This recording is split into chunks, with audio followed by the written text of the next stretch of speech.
So very good evening and welcome to the Xavier Center of Historical Research.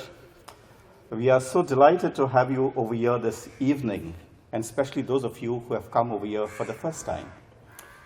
The XHR primarily engages with the history of Goa through its own research activities and publications, and especially its library and its art collection.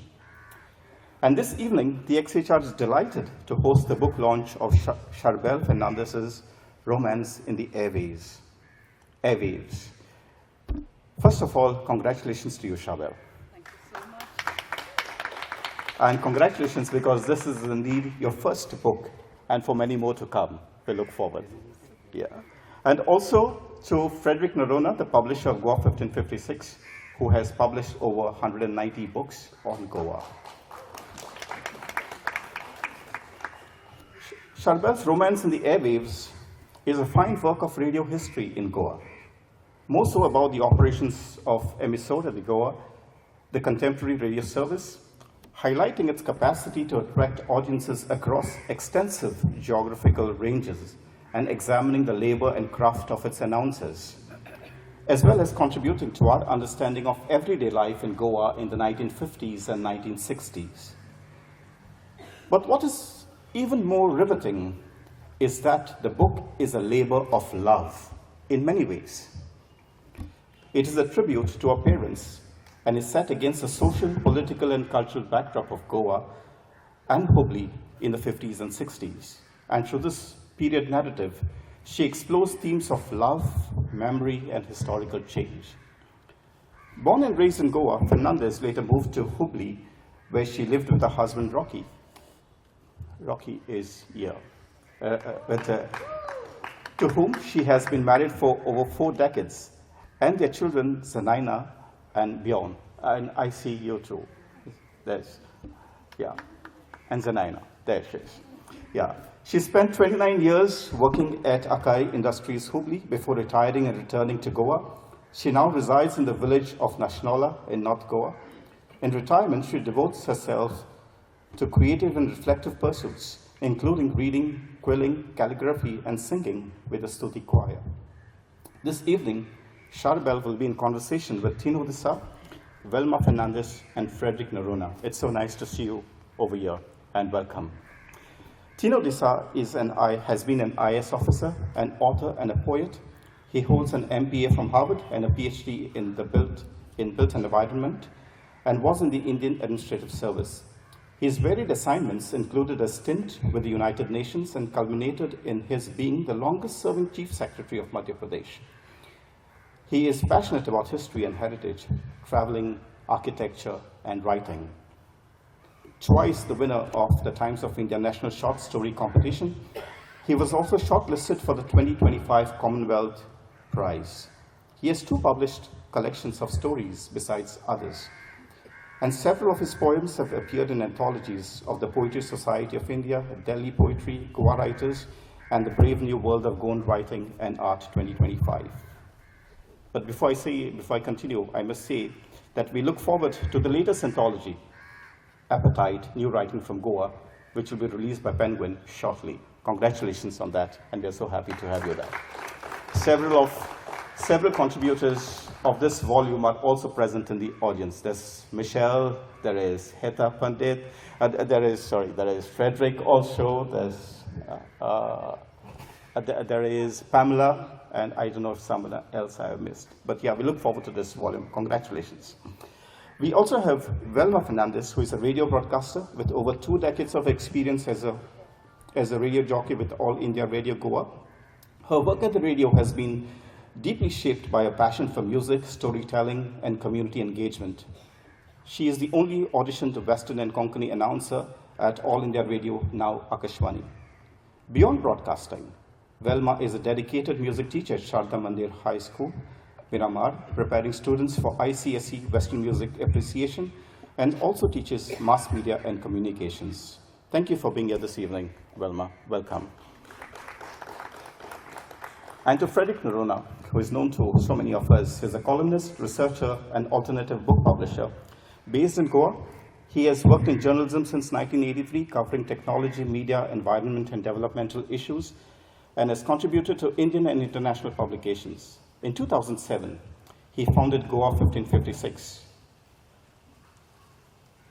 itself becoming history. Like, for example, in the recent concluded XCHR Goa History Quiz, this was a question about Goa 1556 and when it was founded. It is part of our history. It's an independent publishing house dedicated to books on Goa's history, culture, and society, which has produced, as I said, over 190 titles till date. Narona is an active online networker and an advocate for free, open knowledge and software. And he always, you see, he promotes this free knowledge, access to free knowledge, and that's what he does everywhere. He comes and places his microphone. He says, can I leave my microphone over here? And then you and I become part of recorded history.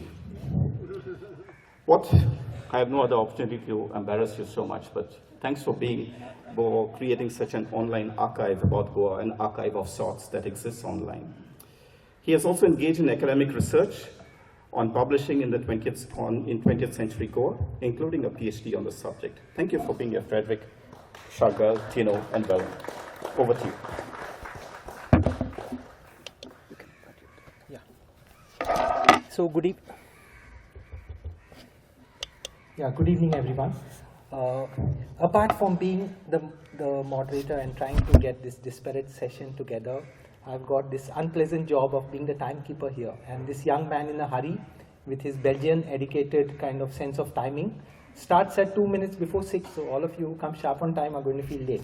Anyway, I'll get down to my job. I'll be brief. I'll talk in bullet points to keep up with the timing. This is a book which is many things. So I will begin by defining what it is not. Okay, so it is not a history of radio in Goa, but it touches on the story of radio announcers, their life, their interaction, what they did in a particular period, that is the 50s. It is not a story of romance, though it contains that too. And Sharbelle has done an amazing job by storing the letters of her parents, which are like 7 decades old. And I was just calculating, it is really 7 decades old. And piecing together the story, but beyond that, it's also through their letters you're getting a sense of the times and what is going on in the time. So it's not a navel-gazing kind of, this is my family album, this is my wedding album, look at it, how nice it is. It's not that. It's also not a history of Goa, though I strongly feel that, this era, 50s, 60s, maybe 70s, have not been written about too much. Maybe there was a language transition going on, so people were shifting, say, from Portuguese to English. But how many accounts do we find of this era? Very few. So that's what it is not. From the speakers, you'll hear what it is. But, I think the strength of this book, I'm saying it myself, I'm the publisher, so don't believe what I say, because, I have a stake in it. But I think the strength of this book is on the many different disparate things that it touches and brings together. For instance, it talks about Emisora de Goa, this radio station, which was immensely popular. There's no written text on it. Imelda Tabora has written some books, she has given some interviews, but you won't find one comprehensive history on that. It was extremely popular at one stage. It was like a radio salon of India. And it had audiences in East Africa, in Bombay, all over the place. Then she touches on life in Hubli, which was part of their life. She talks about the railways, which is again a field alien to many of us Goans, except maybe the Sastikards and the South Goans, who had a railway for a long time going through it. But for us, we grew up not knowing the railways really. She talks about the Anglo-Indians. She mentions their food. And she does it in passing, most naturally. She's not like very striving to tell you the story. You get the hints of it. So she mentions ball curry, and she mentions devil what? Chutney? Devil fire chutney and things like that. So I was tempted into, looking what is this in my sudden interest in food later on in life. Then she mentions Radio Ceylon and things, and that aspect of history. She mentions her father's days as a radio jockey. They call them radio jockeys now. They were not radio jockeys then. Tina is sitting here. They have been personalities in their own right. And if you're the radio listening type, like I have been for long, then you would know how influential they can be. She talks about the writers of those times. So as we were going along, we kept digging for information about her father because he died when she was 5 or something like that. So she didn't know the man. So we found him in this book, Literatura Goesa, which is a 4-volume directory of all the writings of the people of that era who were writing in Portuguese by Alice Costa, published in Macau. Very difficult to get book, and her father has an entry there. He was a journalist for the Associated Press. You know, what we were struggling to do, this guy had managed it, and, you know, as they would say in Konkani Moklo in that sense. So she talks about the struggles of being a journalist in those days, which you can imagine without the internet, without, you know, just telegram or whatever that they used. Then she talks about the English-speaking community in Portuguese Goa, which is again something not much is known of.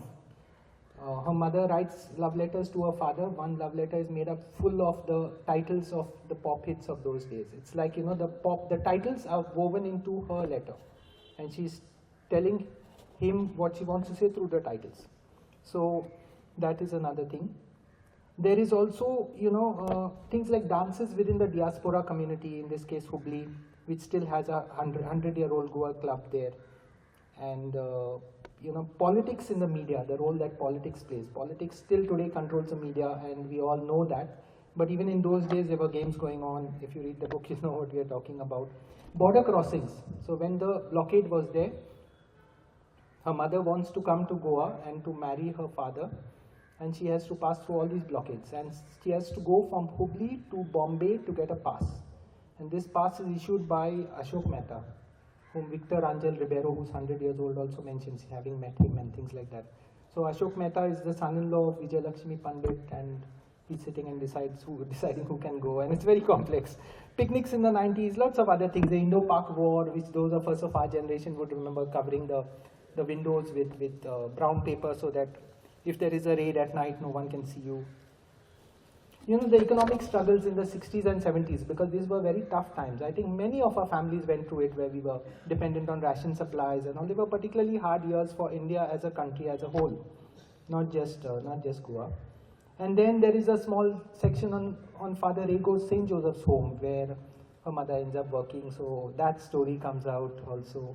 And there is some element of animals, and there are issues of going to school and traveling by Kamiyaos and things like that. Also, falling sick in Goa, you know, till today it's so difficult to get a proper diagnosis done if someone falls sick, God forbid. And she talks about the situation then. And the last thing is, she ends her book with revisiting the places which she lived in. And she compares what she saw now with what she remembers as a 5-year-old, whether it was Fontainhas or Santa Cruz or Goa Velia or Kalangut and Aldona. And that is all that I have to say, but you'll hear more from the people who are responding to the book, starting with Velma, who is a radio jockey now, and she's been reading the book very closely. So I'll hand it over to her. She is involved with a whole lot of things. She's a musician, she's a music teacher. I don't know where to start, so I'll leave it to her.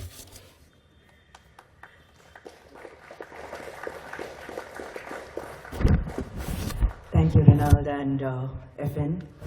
Good to see a lot of you people here, and also happy to see Tina here, who is very closely associated with media, with radio. And I'm very happy that I'm asked to talk about something that I'm very passionate about, the radio and radio aspect of this book. So what I will do is I'll talk about this in 2 segments. One in relation to the book, and the other about radio itself. And if FN or Renald, if one of you can time me, just tell me when my 7 minutes are up. So the first aspect, of course, that caught my eye is that of the radio announcer. Radio announcers back in the 20th century, I mean, during the 20th century, when particularly Emissora de Goa, when it first functioned, the radio announcers back then were meticulous researchers, technical improvisers, and primary facilitators of a global aerial social network. This is a term that we see throughout, mentioned in the book. And hence, I have put a couple of points, what I felt struck me from what I read in the book and also what I myself as a radio announcer, the vast differences between how they functioned back then and now. One is physical and technical demands. So broadcast conditions back then were often Spartan, physically taxing. They had very simple means, and announcers like Sharbelle's dad, Antonio Rodrigo Aguiar, he had to stand while broadcasting, and there were no earphones, which means they could not hear how their voices were being radiated or how they sounded back to the audience.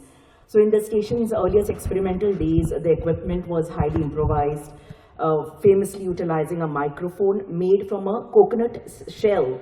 And I will talk about this microphone made of a coconut shell a little later on. There is a mention on page 14 of this book. A second point is about the meticulous preparation and research. So without the convenience of digital databases back then, announcers were perfectionists regarding research. It's natural when you don't have a mobile or internet, you start reading a lot, and this is what happened back then. So Rodrigo Aguiar would spend significant time in libraries and studying publications to create detailed pronunciation guides for composers, operas, artists, to ensure a professional and authoritative delivery. So there's an entire page in the book where the author, Sharbelle, has posted, she's found a handwritten page with all the pronunciations mentioned, and that there's a photograph of that also in the book, and I found that very interesting because we just go online on internet and we just get our pronunciations quite easily, but for him it was quite different back then, checking out and writing, spelling out all the syllables and the actual pronunciation. So back then again, programs were carefully curated as a musical cocktail featuring scripted segments such as Mailbag, Merry-Go-Round, and Personally Yours. Some of these programs, the names still exist today, but on a much lower scale, not how it was back then, but the programs still exist, especially musical cocktail.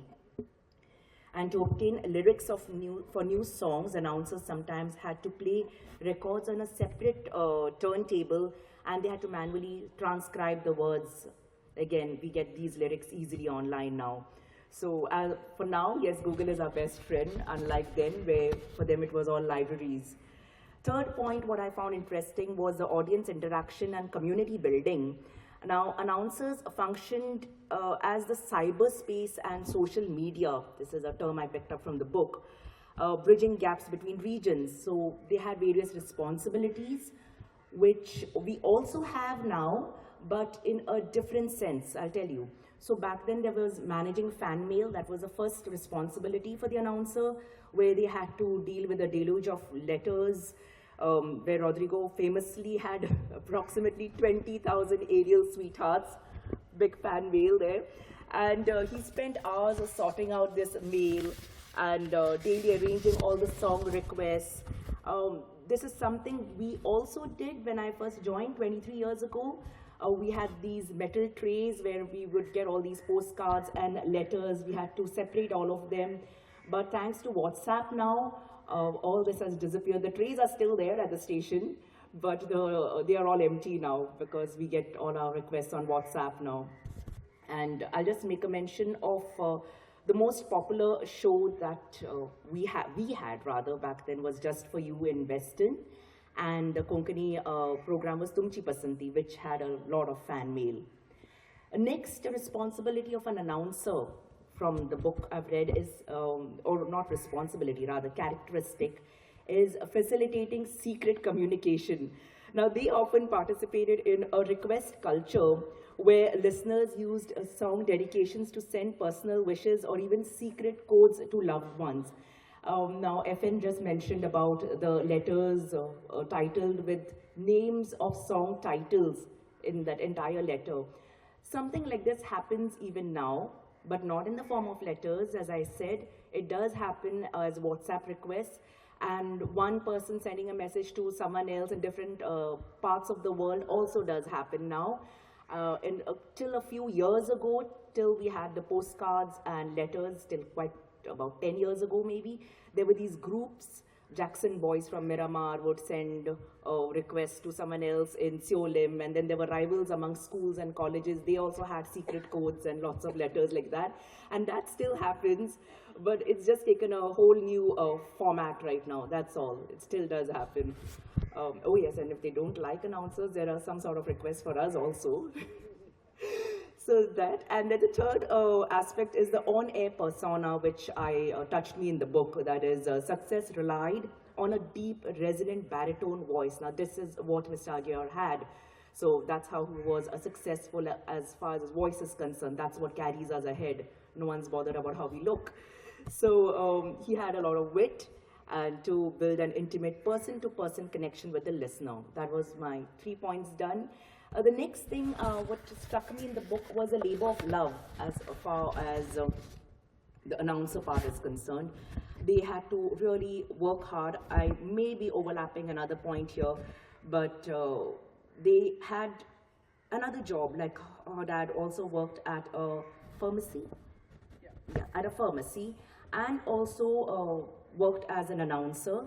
By the way, our official term for us is actually casual announcers, but we've all transitioned, and at some point we started calling ourselves RGs, because if you say casual announcer outside, nobody knows what you're talking about. You know, the lay people who write letters, they prefer just calling us radio jockeys or RGs. RGs is actually used at private radio stations. They become RGs. We are actually termed on our contract as casual announcers. So he also had another job, plus he had to manage his radio duties, something that we all do now also. I also have another job. I teach in a school, and I also work as a casual announcer or radio jockey at Akashvani. So that back then, they, without the proper headphones and without proper material easily accessible to them, they had to work all day and night, unlike us now. So some of us now even take pains, even now, to prepare a proper playlist, which, but it's easier for us. That's all I'm trying to say. That said and done about the radio announce aspect. Now, I'll mention a bit about radio itself. FN had asked me to talk a bit about the radio. So again, the second chapter talks about a little of the history of the radio. And I added a bit more to that, and I thought I'll put it forth here. So the year being 1938. 1938 is the year when cable communication between Goa and the mother country of Portugal was established. And the cable terminal was operated by Cable and Wireless in Bombay. And they had a resident engineer called Victor Carvalho. Now, just keep this information in mind, okay? This is year 1938. Now, fast forward 8 years ahead, and we come ahead to the year 1946. And there was a radio amateur called Jose Ferreira Martins, who happily donated a radio transmitter to a group of enthusiasts who, I gather from this book, this group of enthusiasts were also government officials. They included Edward, check this out. Yeah, they included Eduardo Almeida, Jose de Lima Soto, and Caetano Duarte Caturlo. So here in this story comes Dr. Vitor Manuel Dias, who is credited with conducting the first radio broadcast in Portuguese Goa. He was already a well-known doctor. He had studied in Lisbon. He had studied in Paris. He is the man who eradicated, who cured rather, I'm not getting the right term, people suffering from tuberculosis at some point. I think the year 1949 or so. But anyway, Dr. Vitor Manuel Dias is the one who is credited with conducting the first radio broadcast. And he operated his own laboratory known as Laboratorio SIDA. Technical assistance here was provided by Victor Carvalho, who was a resident worker or employee of the cable company that I mentioned earlier. And as the book mentions, he also worked at the Panjim Telegraph. And the organizational work for all this was overseen by Mr. Oliveira Chaves, who was a Postmaster General. And the first experimental broadcast was held on 28th of May, 1946. Again, here comes the story of the microphone that was improvised with a coconut shell. And The early transmitter was an American unit made by American Federal Telephone and Radio Corporation of Clifton, New Jersey in the United States. The radio station of Goa, Emissora de Goa, closed operating services on 19th of December 1961. Okay, at that time, when the Portuguese had to leave. And what really touched me and interesting is this is something that I managed to stumble upon, and it's a fact that on this very same date, today is 9 January, so on 9 January it was a Wednesday at 6 p.m. in 1962, Emissora was reactivated under All India Radio on 880 kilohertz with a speech by the military governor back then, Major General K.P. Candeth. And again, on 1st April 1963, Radio Goa was rechristened as All India Radio under the Information and Broadcasting Ministry, and we are still under them. Then we have a lot of dates, factual information that I have picked up, but right now at present we have FM Rainbow that runs on 105.4 megahertz, started on 24th of January 1994. And then we have a Madai channel that runs on 1287 kilohertz, and Vivid Bharati itself has 2 channels, one on 828 KHZ and 101 FM. So that's a bit about radio that I could talk about right now. Yeah, thank you.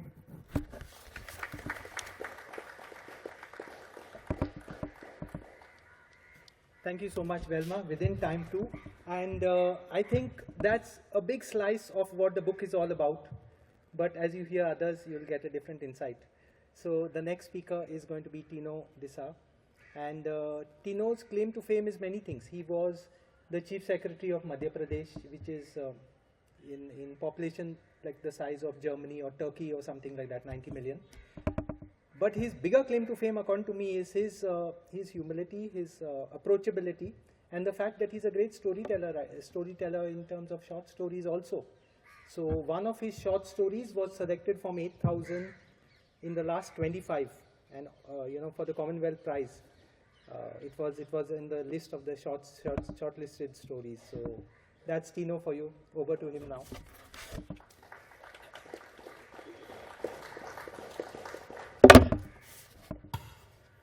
Thank you, Rico. Friends, this book has 3 authors. Sharbelle Fernandez here, but also Rodrigo Aguiar and Marge Lobo. Their words form, I think, 1/3 of the book or more. Their words. This whole book, I mean, it's absolutely brilliant. Writers of fiction struggle to use this device, telling a story through letters.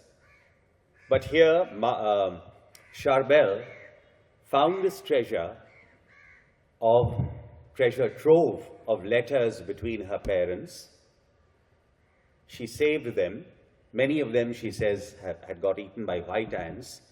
But whatever she could save, she's told this entire story through these letters.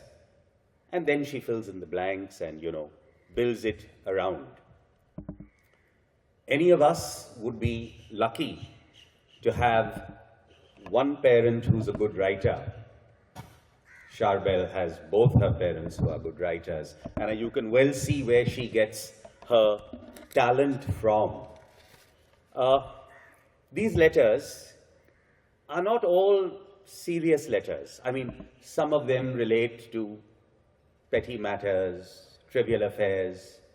Some of them are weighty. Some of them deal with politics, with their personal feelings for each other, neighbors, friends. They talk about so many things, like Rico said, and in that sense, this book, it's not a book of history, but it's certainly a very great and valuable source of, well, if not quite subaltern history, at least the history of society. Because there are primary sources. It's not what Sharbelle feels. It is what people who lived through those events wrote at that time, in 1953, 54, 55, 56. And there you have their letters in the words that they have written about them, articles of that time, written by her mother, newspaper reports about her father, they all appear in this book. And so in that sense, these are primary sources.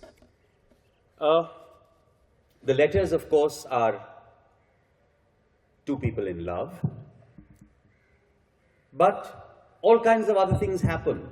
They almost break up at one point of time.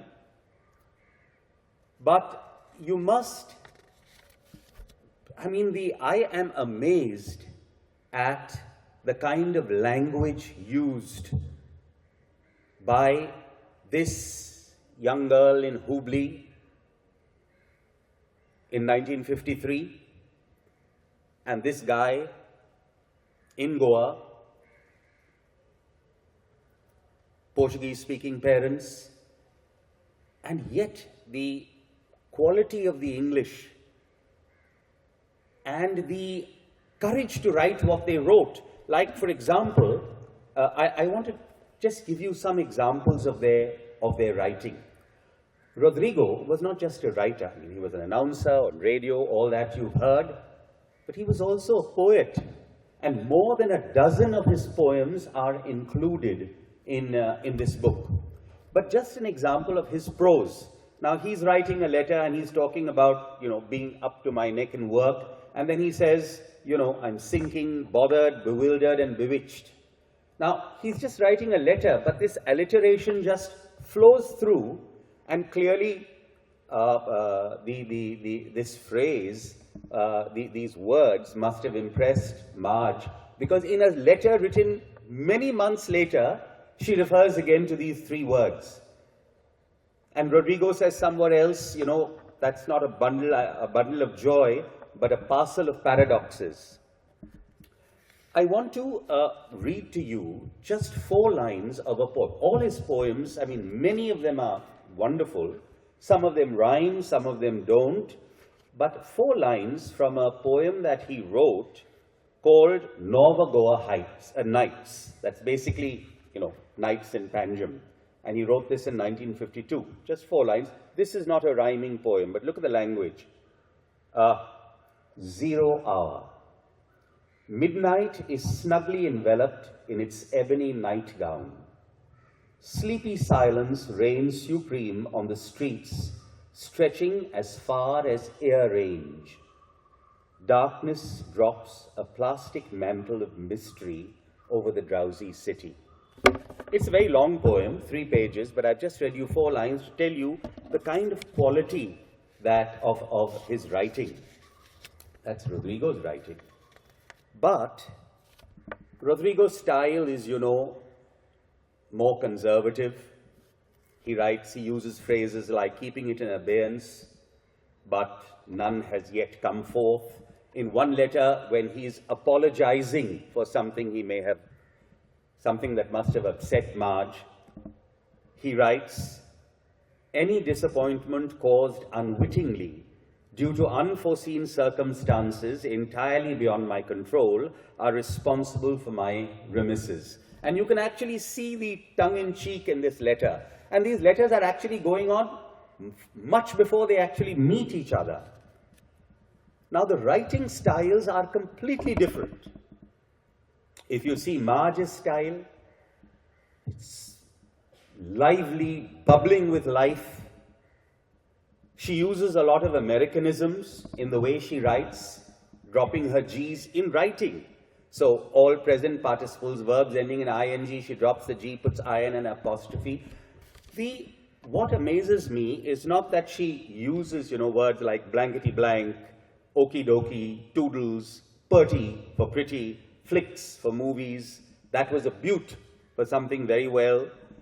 But the fact that she has the courage to put this into her letters, because these are things people speak.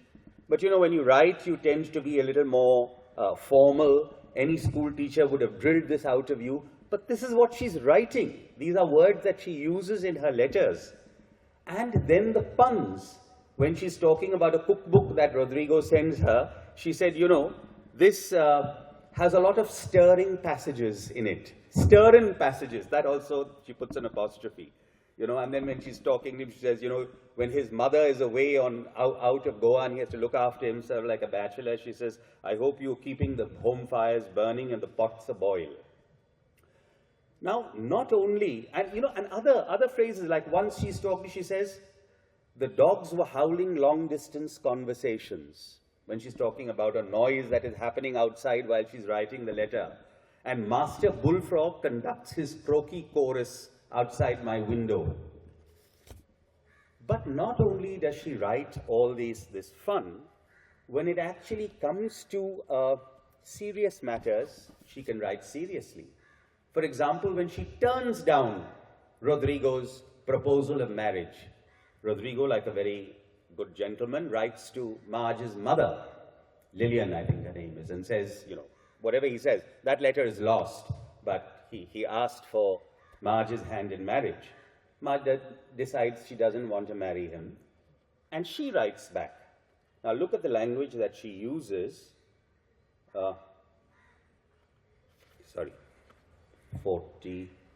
51, yes. In the letter, she's writing something to him. Rodrigo, I think Mum has made you understand just how you stand with me. To tell you in plain cold facts rather than words, I'm not too keen right now on the complicated subject that you are contemplating. You know just as well as I just why. We can still be sincere friends, if you wish, that in brackets, and we'll continue as friends, unless you want to completely sever the bonds of friendship. But friendship should not be ripped apart. It should be unpicked thread by thread. This is something Jane Austen could have written. And she's writing this, turning down his proposal. Of course, he persists. Otherwise, the story wouldn't be told. Sharbelle wouldn't be here. He persists. And there are happy things that happen. Both of them were not only accomplished writers, but Rodrigo and Marge were great musicians. Rodrigo was a songwriter.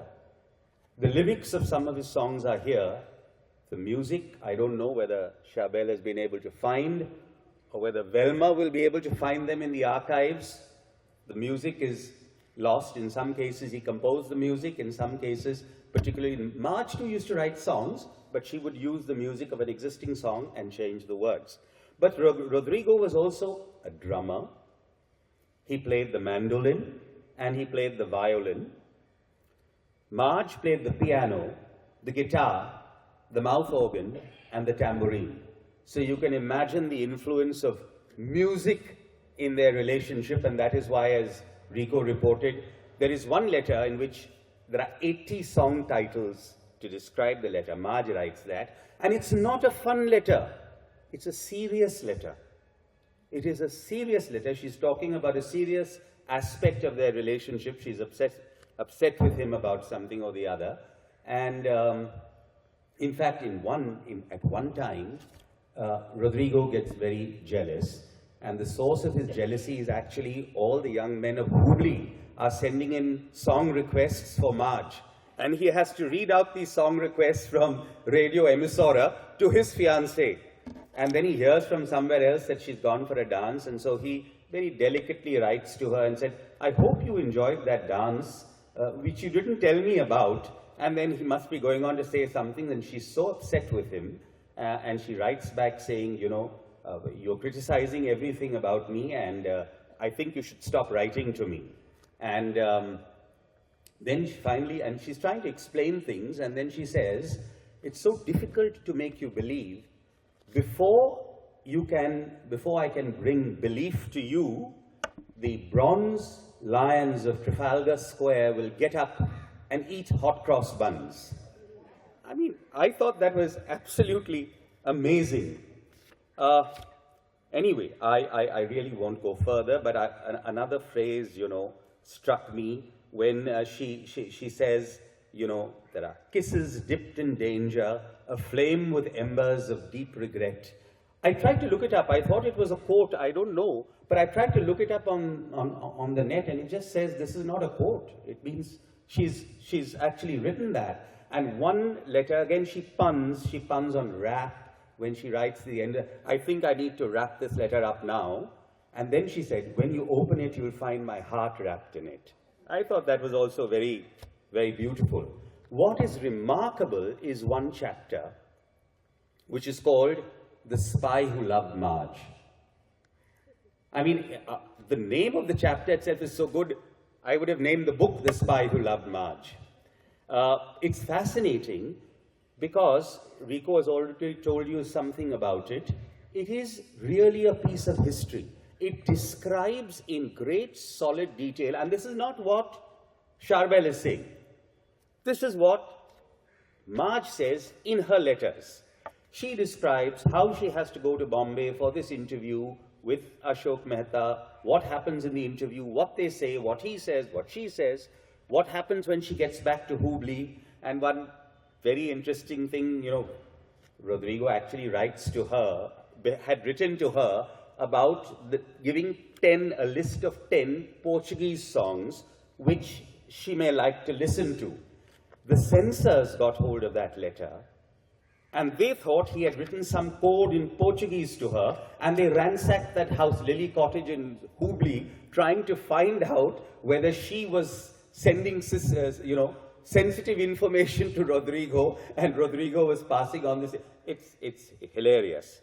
And one part of the thing that she even says in that letter when she's having this interview with Ashok Mehta, and he says to her, you know, if you go to Goa, you won't be able to come back, because then we'll never give you a visa to come back to India, and you'll have to go alone. We won't send your family, this, that, and whatever.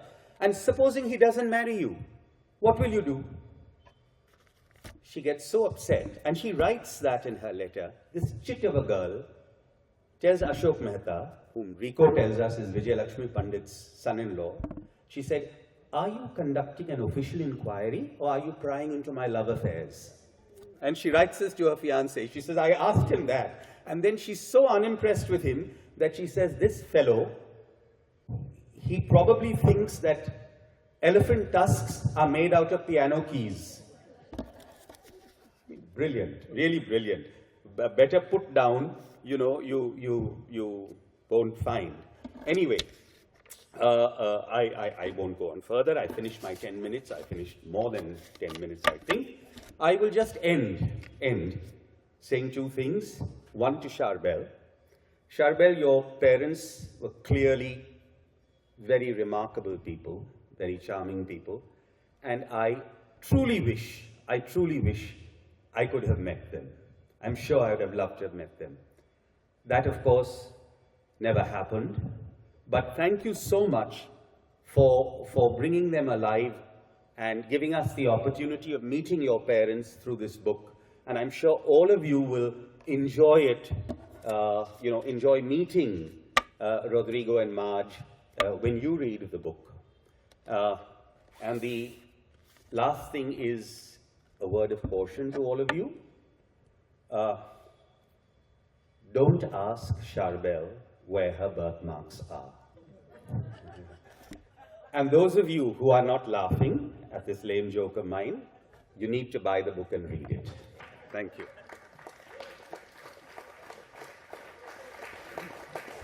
So I'm pretty sure that Tino has convinced dozens of politicians over the years. Today he's convinced all of us. And I thought I was a bad salesman. Now I know I'm terrible. But we'll move on to Sharbelle. No need for an introduction. Everyone knows enough about her parents. I warned her of one thing. I said, please, she's a very, very warm and effusive girl. I know her from the time she was in nappies. But I told her, don't waste your time thanking everyone, because she's done it in the book. So that apart, she can say anything within the time limit. Within 10 minutes. No, it's not.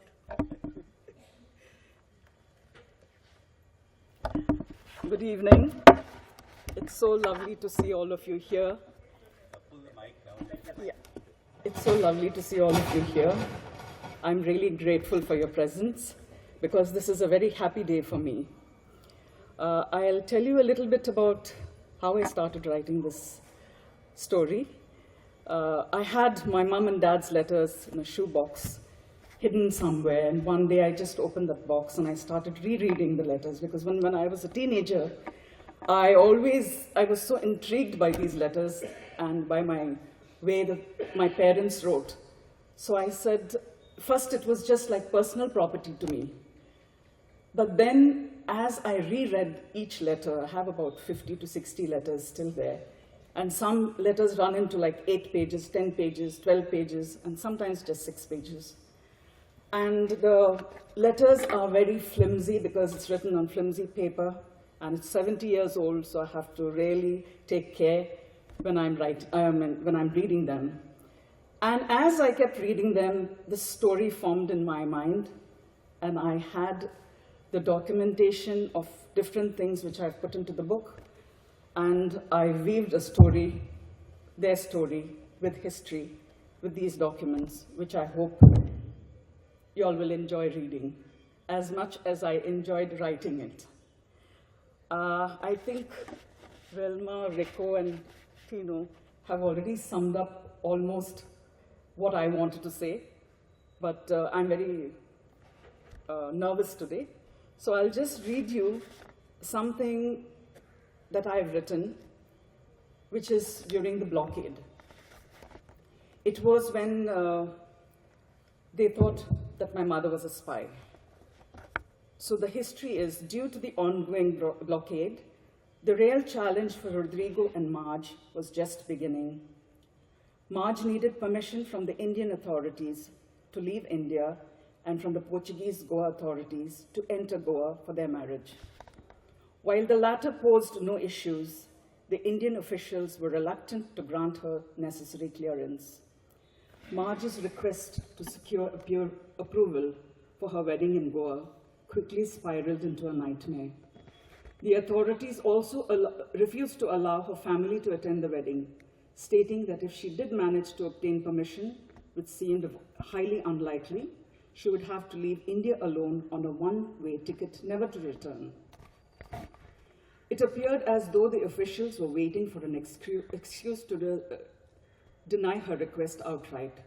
Marge had to travel several times to Bombay for the mandatory interview, adding to her ordeal. Thus began her grueling journey seeking an exit visa, knocking on the doors of the Ministries of External Affairs.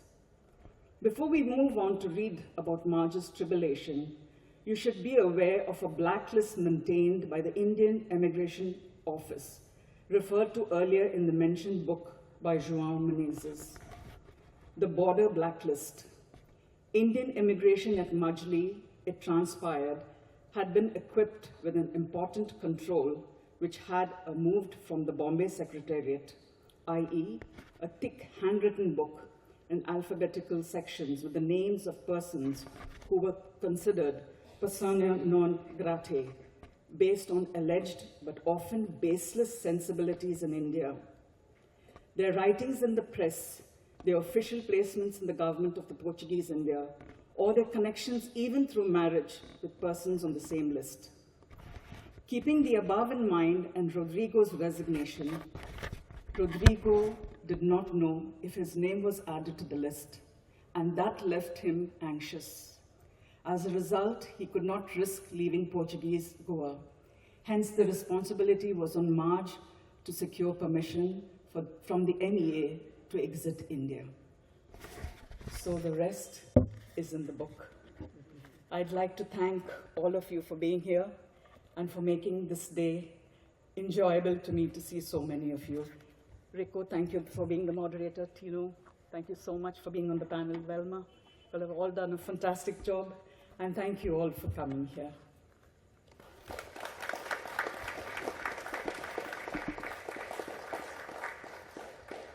Thank you so much. Now Sharbelle is not nervous, so we open it to questions. There's enough time. We request you to make short interventions. Mention your name so that other people can get to know you. And questions are welcome, observations are welcome, but keep it short. We'll give you another round if need be. Yeah. Anyone to go? There are mics. Yeah, there are mics, so we will probably sit there and keep it informal.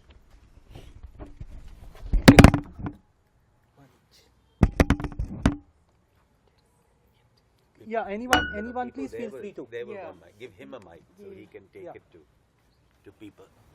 The mic will Sharbelle will be answer. the mic will be passed around. No.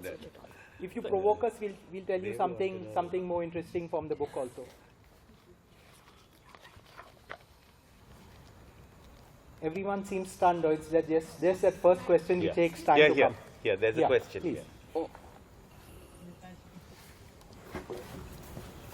Your name and your. My name is Natasha, and I'm Sharbelle's niece from Pune. then you don't have right to ask me questions. This is the only place she can ask you. As a student of literature, all of us are fascinated about storytelling. What has been the most challenging bit of making sense of all these reams of letters and bits and pieces that you found of poetry and newspaper cuttings to weave it into something that is so comprehensive that you finally turned out to us? I have to say I found it very difficult Is because it on? Yeah. Slightly closer. I had to piece Closer. I had to piece every letter together with the history that was of that time and the documents that I had. So it took me 5 years almost to write this, but I think I've done a fairly good job of my parents' letters. That's in short. The rest I'll tell you at home. She's saying so herself. So let me add. I also thought that she did a great job. And by the way, we don't ghostwrite our books. We don't edit our books. Apart from inspiring the author and saying just go for it, tell it from your heart, and those kind of vague general statements. So it's really fascinating. And at one stage, I had to stop Sharbelle because on the back cover text, she says now the current text. But you says, don't reveal it now. Yeah, it's a plot spoiler. It's a plot spoiler. So anyway, I mean, it's a small audience. They've taken the trouble to come here, so let me. So she says that at the moment the book says that there is some ghastly secret, some serious secret between the two of them. Will it work? Won't it work? And she had revealed it. I said, don't reveal it there. But to between friends, what she actually said. No, don't tell. Don't tell. You spoil the fun You of must. the You must. You must. Then you can't Rico, avoid. Don't Avoid, tell them that. It's not a work of fiction, but anyway. May I ask you a question which you may choose to answer, you may choose not to answer. Okay? Now, you had all these letters. You've put a lot of them, its contents in the book. Yeah. Was there anything that you consciously kept out because you thought it was too personal, or you thought, I don't know, that it didn't show either of them in a good light, and so you consciously kept it out of the book, or what? No, I have not. Answer. I have not kept consciously anything, because I think in one of the chapters, Jealousy, the Green-Eyed Monster, the letters are like tirades going to and fro. I've chosen to even put that in the book, because sometimes you kind of think, okay, should I put this, shouldn't I put this? But I just wanted it to be out there, like the real relationship, what was there. Nothing sugarcoated rather. So I put all the letters as they were. And I think I've kept a book at the side there of what my father had kept, because he was a good footballer too, and a well-known journalist. So if any of you have some time. If you could just show it because Yeah. there is light here. If any of you have John, if you here, could. it's a Yeah, little you can book. just bring it and. Okay. Rox, please.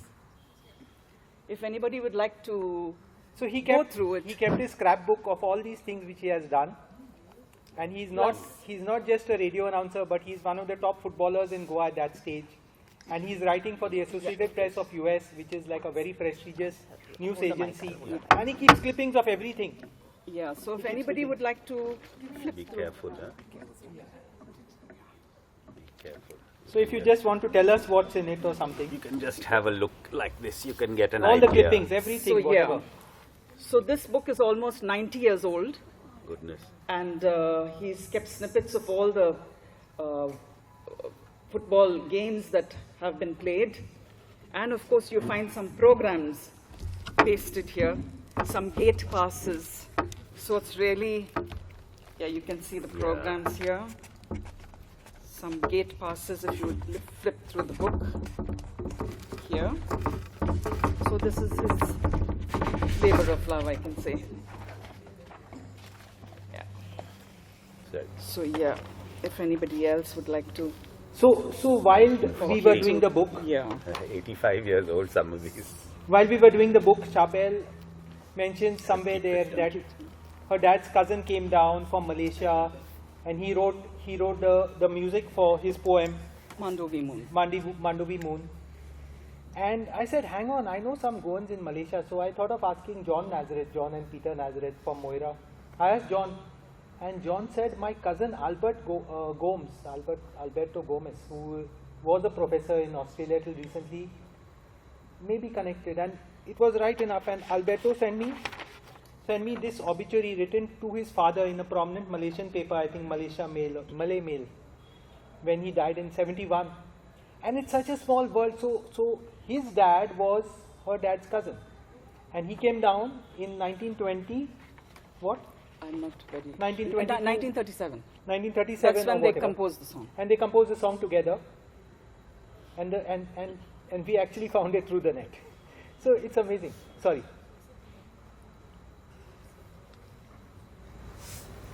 Yeah, I think. Okay. I'll ask you then one more. Oh no! I'm monopolizing this. No, not a difficult question. Okay. You mention in the book about a habit of your mother's. Yes. When they went out with company to eat at a restaurant, I know what. she would Yes. take a serviette of that restaurant. She'd write the menu on it. She'd write a few remarks about the evening, and then she would ask all those in the company to sign their names on it, and she'd keep those serviettes.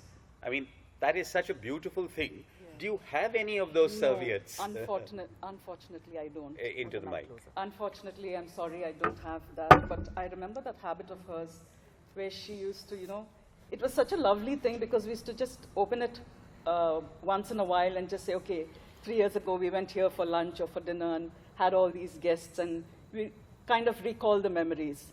And it was such a nice thing to do. And even I found that habit of hers very nice, that kind of. So, yeah.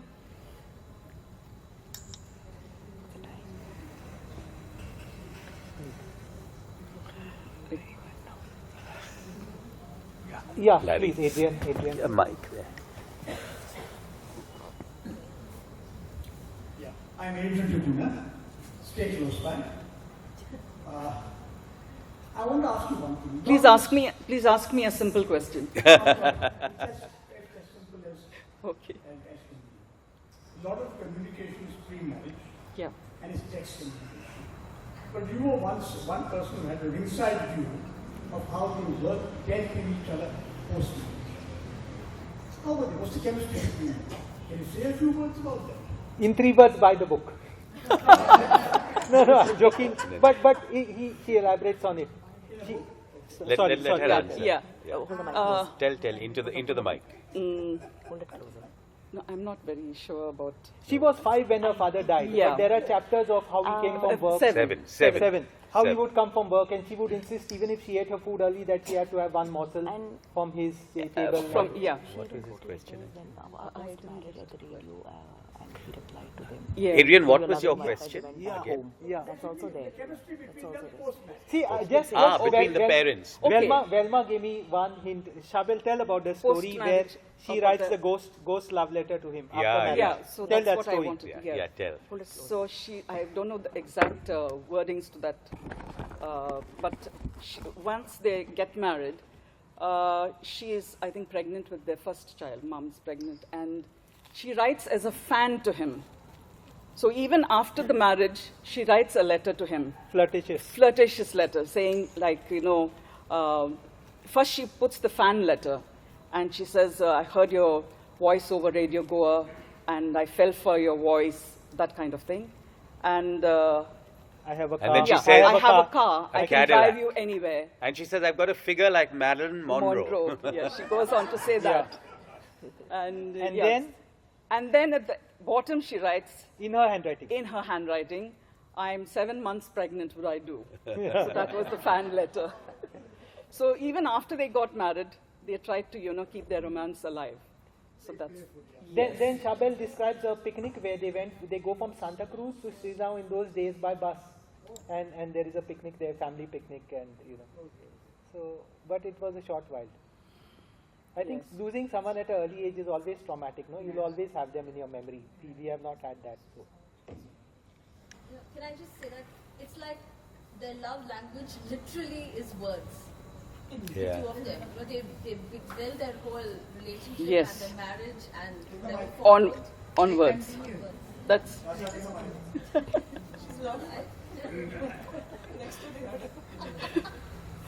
Okay.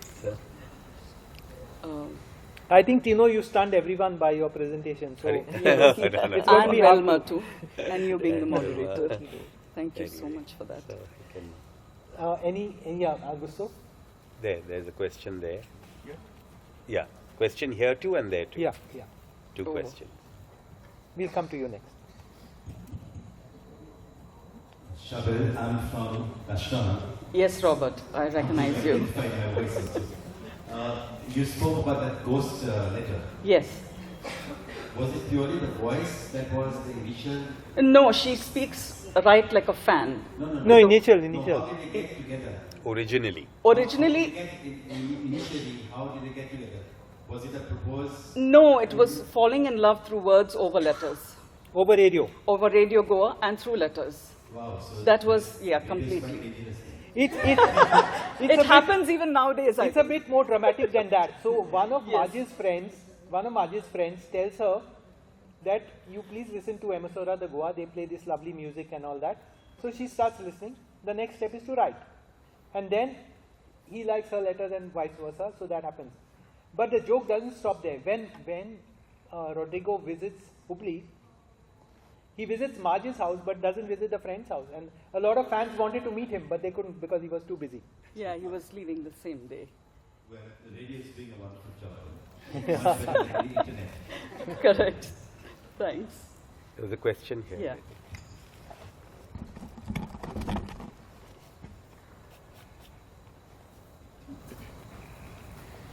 This question perhaps is as much directed to Velma. Yeah. Perhaps Yeah. Sharbelle. Okay. It's about our leaders, and leaders all over the world love the media. Okay? The current one is especially very fond of them. Now, is there anything in the book, perhaps Sharbelle could tell us that as to whether the Portuguese use or how the Portuguese use the radio, for their own ends, and maybe Velma perhaps contrast and compare that kind of. I got you. No, that aspect is not elaborated as such in the book. How the Portuguese could have used radio or did use radio, you're saying. Maybe you could give your reactions. Oh. Yeah, I'll go So first. there is Yes. There is, indirect reference to that. There is a reference in the letter, and they made my dad resign from Emisora de Goa. His employee made him resign because they thought they were, Portuguese, they use the radio media as propaganda. So they thought that since my dad was working for this pharmacy and they had interests in India because they were stockists and druggists, so they said, we can't have someone who is doing this propaganda on the radio working for you. So they wanted to kind of bring him down. So that's when the employer gave him an ultimatum. If you want to work, you resign. So he resigned because he wanted his job too. That is what I can give you as an answer. Just to add to it, I think in between the rhymes there's a lot of these things said but not said. Yeah. I guess the Portuguese saw radio as a fantastic propaganda tool Medium, yeah. because the clout it had, from as this beacon of Western culture, Western music, fan following. all over the place. Like how East European and communist governments use ports, for example. So that element is there. Even a lot of people on both sides, pro-India and pro-Portugal, ended up working in radio, working in newspapers. So, but it's not discussed in this book as such. There's just one article that Mr. Aguirre had written, and that is posted by her. It's published in the book. This is one article talking about the importance of radio and how far it, I mean, the amount of listeners, the number of listeners who listen. That is one article that is posted. Thousands. Yeah, Yes, it mentions thousands. 20,000 aerial sweethearts, but I... No, I'm talking Yeah. about the article. And talking Yes. about articles, another interesting thing is when Marge first comes to Goa. I mean, this was before she, before she married Rodrigo, and in that time relations had become difficult. They had to Blockade. get visas and all Blockade. that. But when she just came with her sister after he'd visited Hubli, she came with her sister to visit Goa. She goes back and she writes an article about the carnival.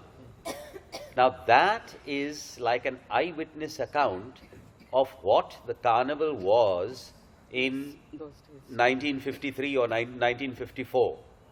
That is really a piece of history now, because the abomination that the carnival has become today. This will show you 70 years ago what the carnival was. And she had come to Goa, she'd seen it, she goes back, she writes the article, she sends the draft to Rodrigo to correct it, and then it's published. So I found that interesting also. Which is also in the book. It's also in the book. The article is in the book. Just to stick to our time, we'll take the current crop of people who have shown their hands. Anyone left? Yeah. One or two, I think. And then we'll wind up because we have the formal thing of opening the book. Yeah. If there are no questions left, thank you so much for coming. There's a small commercial break. Today's book is available at a very special price.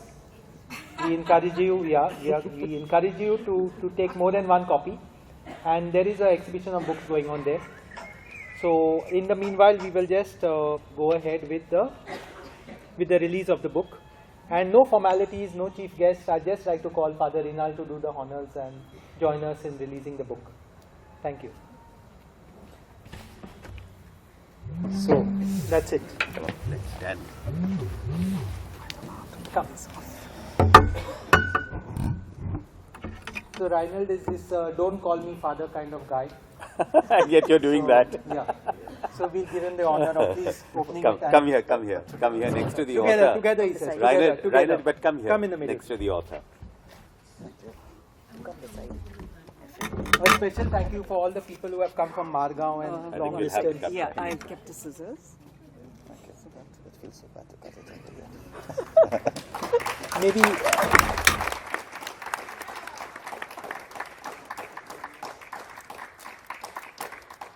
a special thanks to Xavier Center for all the help and the support and the excellent job they keep doing with History Hour, which is now 10 years old or more. 100 sessions old? More than that, much more. If you all have any suggestions for interesting talks, functions, please bring it forward to Rinald. They interpret history in the broader sense of the word, so he's open, easy, not tough to convince him. Thank you. Yeah. Can we just Yeah, yes. get a picture? Thank you. Thank you everyone. Thank you. So the books are available for sale. Sharbelle will sign and need you specially to stamped autograph. as an author signed copy. I will definitely. So Sharbelle, please sign and sit here and take your position. There's a table. Okay, there's a table there. Thank you. Are those more expensive or less expensive? No, for you we'll charge extra. 100 rupees for the signature. A vote of thanks. And I will. Yeah, and an announcement. A very warm good evening to each and every one of you. It's been a wonderful evening indeed. On behalf of the Xavier Center of Historical Research, we wish to extend our heartfelt gratitude to our esteemed speakers, Sharbelle Fernandez, Tino Disa, Belmo Fernandez, and Frederick Norman, for sharing their interesting perspectives, deep dives into the state of affairs, witness between Goa and India, reviewed through the lens of the contemporary radio service Emissora de Goa, and particularly through the